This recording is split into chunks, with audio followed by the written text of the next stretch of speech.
Assalamualaikum warahmatullahi wabarakatuh. Hello student, how are you today? Halo murid-murid, bagaimana kabar kalian semua? I hope to you all you are fine. Saya harap semua dalam keadaan baik-baik saja.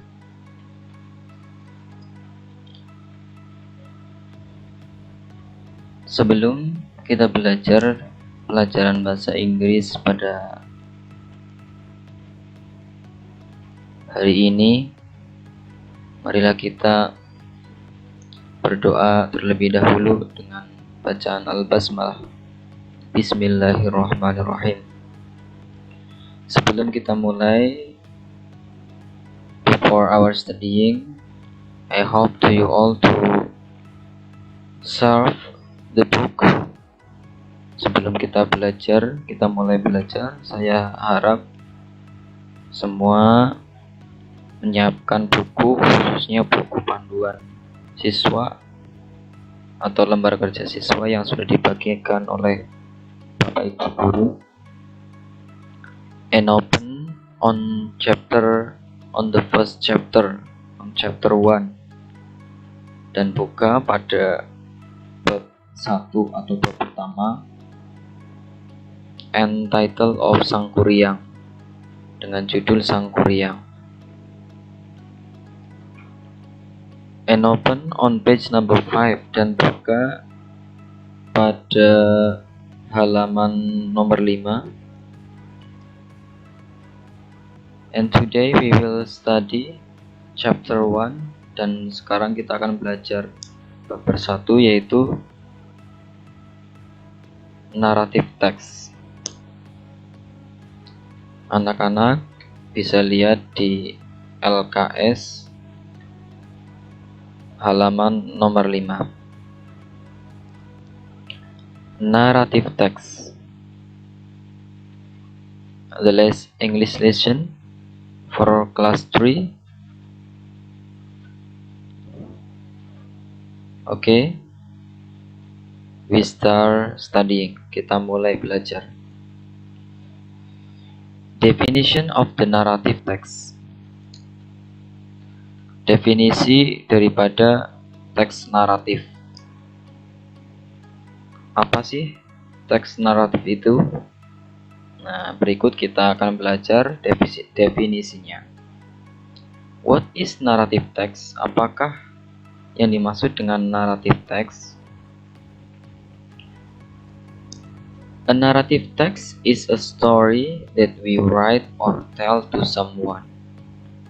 Narrative text is a story. Narrative text adalah cerita, story that we write or tell to someone.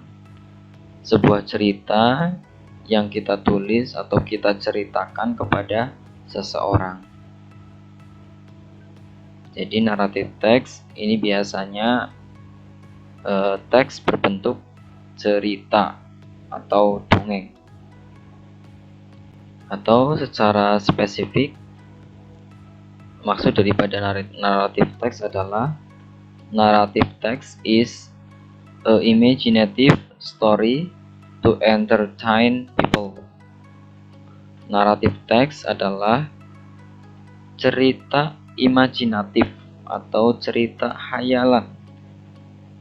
Maksudnya cerita hayalan berarti cerita yang tidak terjadi pada faktanya atau tidak nyata. To entertain people, yang bertujuan untuk menghibur orang. Ya, jadi semua paham naratif teks yang tadi adalah pertama sebuah cerita yang diceritakan kepada seseorang, atau secara spesifik naratif teks yang dimaksud naratif teks adalah cerita hayalan, cerita imajinatif, cerita yang dibuat hanya untuk tujuannya untuk menghibur orang-orang. Oke, ke depan nanti kita akan belajar bentuk-bentuk atau contoh daripada naratif teks. Oke, next, lanjut. Tujuan naratif teks. Apa sih tujuan daripada naratif teks? Ini biasanya sering keluar pada ujian. Oke. Its social function is to tell stories or past events and entertain the readers. Fungsi daripada naratif teks is to tell stories adalah untuk menceritakan sebuah cerita, menceritakan cerita-cerita, or past events atau kejadian-kejadian masa lampau, and entertain the reader. Dan tujuannya adalah untuk menghibur para pembaca.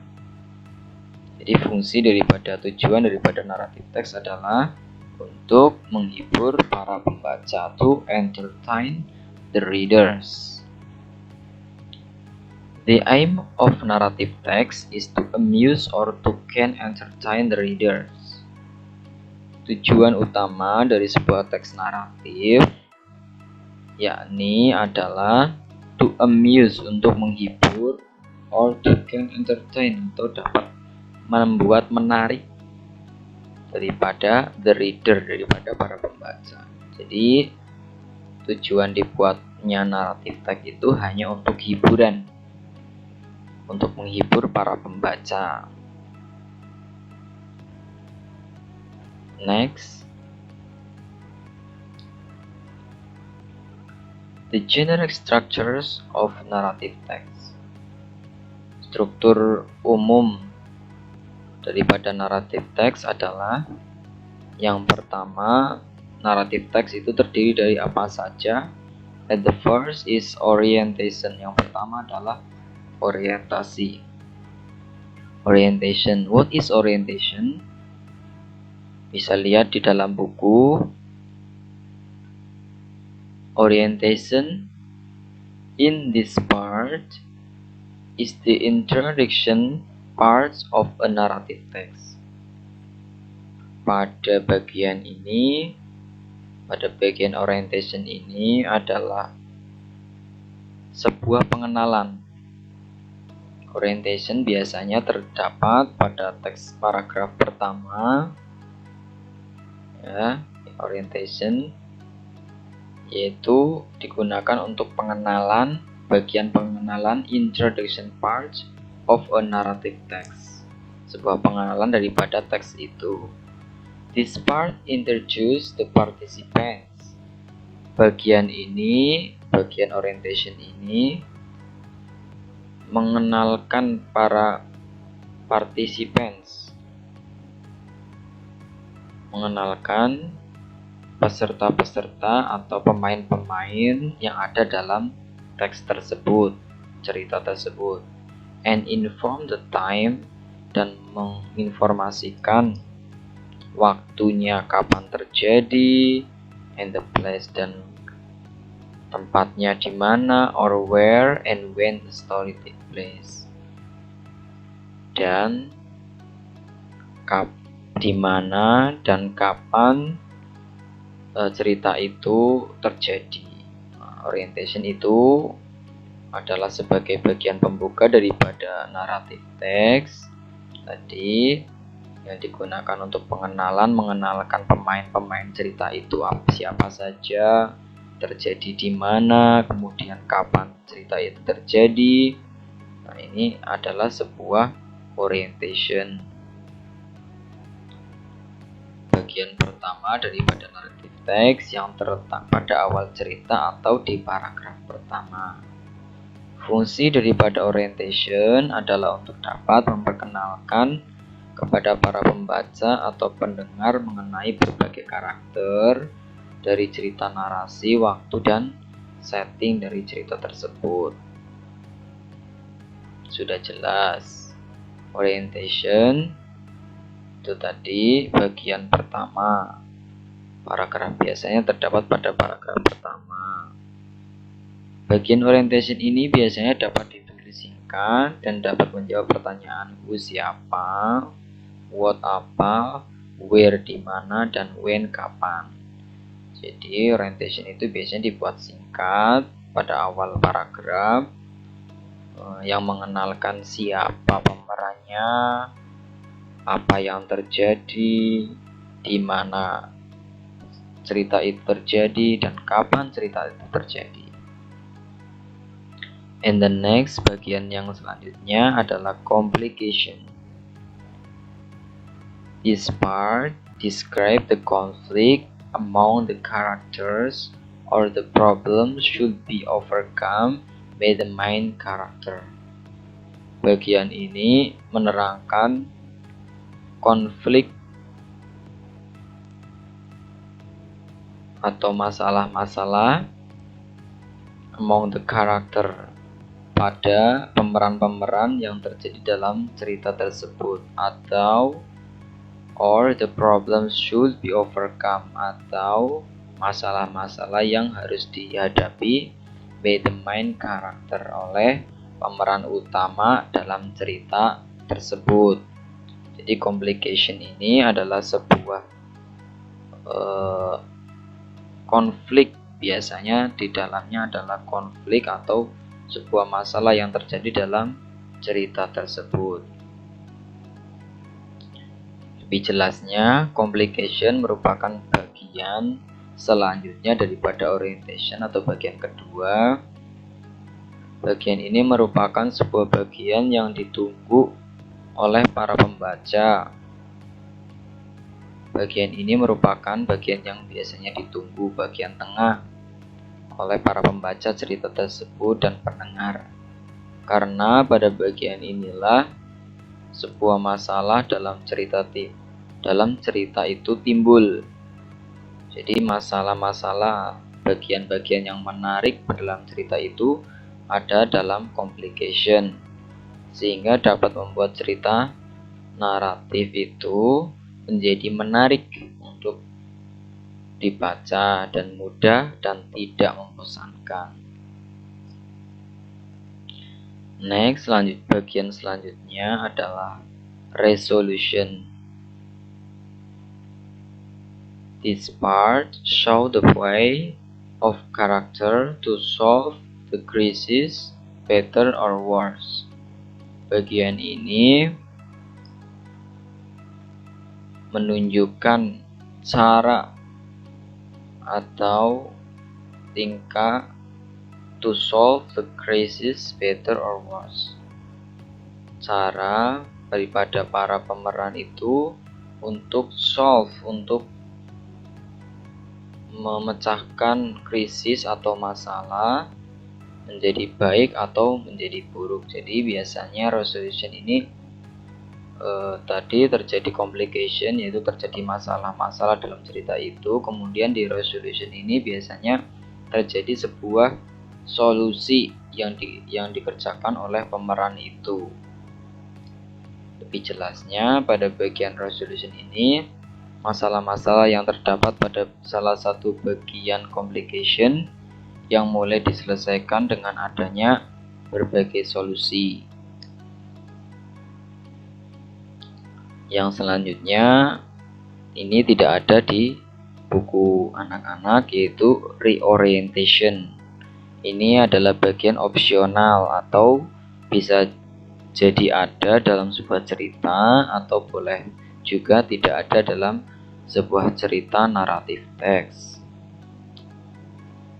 Reorientation merupakan salah satu bagian terakhir dari naratif teks dan biasanya berada di akhir cerita atau di paragraf terakhir.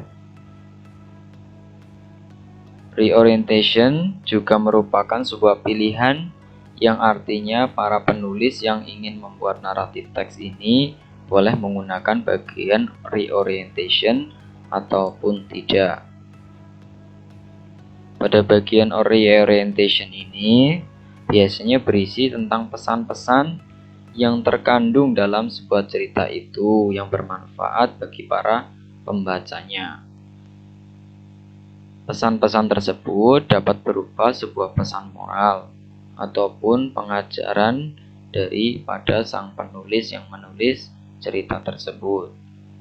Ini bagian keempat adalah opsional, bisa jadi ada ataupun boleh juga tidak ada dalam sebuah teks naratif. Yang jelas, teks naratif terdiri dari pertama ada reorientation, yang kedua complication, yang ketiga adalah resolution. Yang keempat, reorientation ini adalah tidak wajib.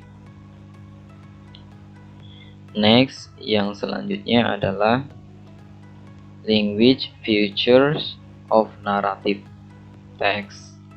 Ciri-ciri kebahasaan yang dipakai dalam teks naratif.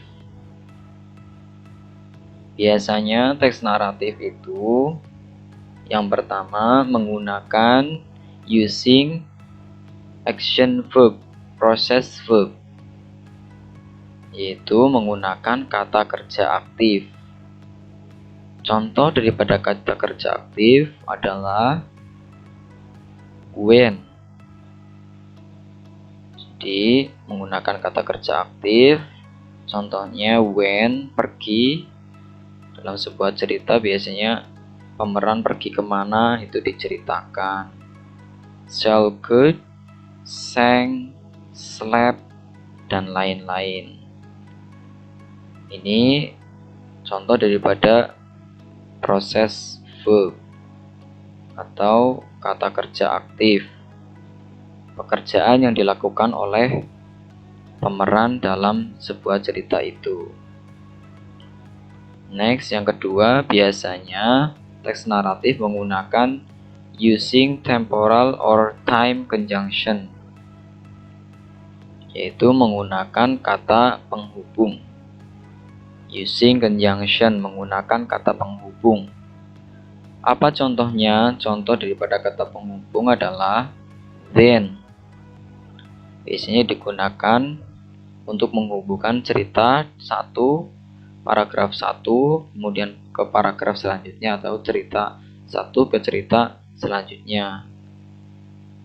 Ini namanya time conjunction. Ada then, kemudian soon, selanjutnya before, sebelumnya after, setelahnya, dan lain-lain. Ciri yang ketiga yaitu menggunakan using past tense, menggunakan kata kerja bentuk lampau. Past tense adalah bentuk lampau atau kata kerja yang sudah dilakukan. Contoh daripada past tense adalah lived. Contohnya, they lived in a village. Mereka tinggal di sebuah desa. He was a poor girl. Dia adalah perempuan yang kasihan, perempuan yang miskin, dan lain-lain. Lived ini bentuk past tense, bentuk kata kerja kedua yang menerangkan tentang past tense. They lived in a village. Kata kerja kedua atau kata kerja past tense yang menunjukkan kata kerja yang telah dilakukan. They lived in a village. Kata kerja lampau. He was a poor, dan lain-lain. Oke anak-anak, pembelajaran pada bagian ini kita cukupkan. I hope to all of the students do more in studying or to study hard. Saya harap kepada anak-anak SMP Al-Hikmah Kampung Laut untuk to study hard, untuk belajar sungguh-sungguh, walaupun tidak langsung bertemu dengan guru karena waktu pandemi seperti ini. Di rumah tetap semangat belajar. Dapat belajar kelompok atau belajar dengan kakak atau dengan orang tua. Tetap semangat belajar, be diligent student, jadilah anak yang rajin, selalu belajar di waktu kecil akan lebih mudah daripada belajar nanti ketika sudah tua. Terima kasih, kita tutup pembelajaran pada hari ini dengan bacaan Alhamdulillahirabbil alamin. Wassalamualaikum warahmatullahi wabarakatuh.